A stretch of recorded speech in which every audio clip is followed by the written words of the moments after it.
Assalamualaikum warahmatullahi wabarakatuh. Bertemu lagi dengan saya Nining Wahyuningsih. Saya merupakan ASN di Dinas Pendidikan Provinsi Jawa Barat. Pada kali ini kita akan mempelajari tentang VOC. VOC merupakan singkatan dari Verenigde Oost-Indisch Compagnie. VOC merupakan kongsi atau perusahaan dagang milik Belanda di Hindia Timur. VOC ini didirikan pada tanggal 20 Maret tahun 1602. VOC merupakan persekutuan dagang asal Belanda yang memiliki hak monopoli untuk melakukan aktivitas perdagangan di benua Asia. Perusahaan ini dianggap sebagai perusahaan pertama yang bersifat multinasional, sekaligus merupakan perusahaan pertama yang mengeluarkan sistem pembagian saham.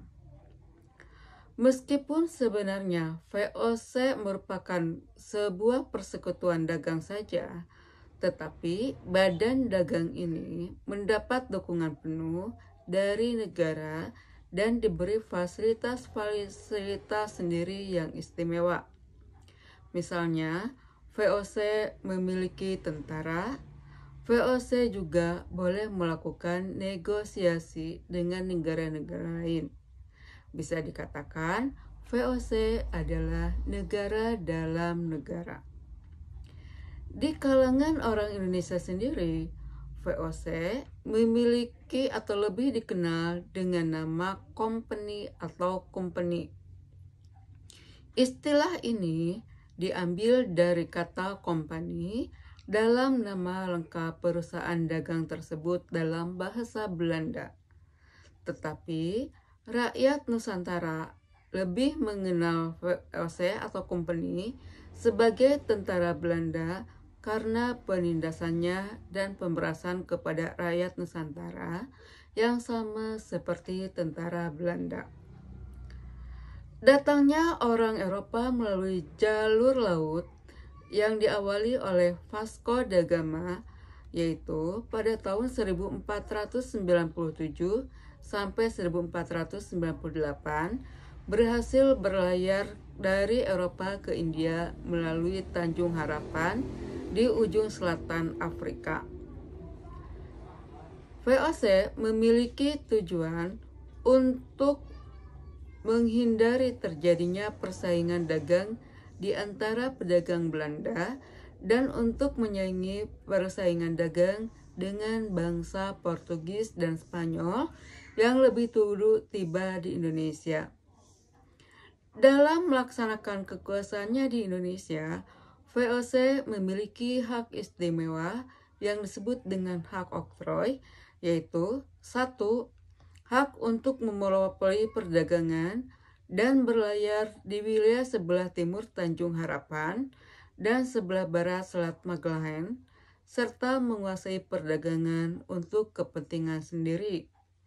2. Hak kedaulatan sehingga dapat bertindak layaknya suatu negara. 3. Hak untuk memiliki angkatan perang. 4. Hak untuk mengumandangkan atau menyatakan perang dan melakukan perdamaian.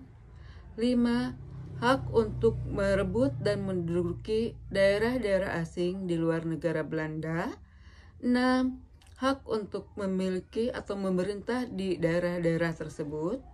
7. Hak untuk menetapkan atau mengeluarkan mata uang sendiri. Dan 8. Hak untuk memungut pajak.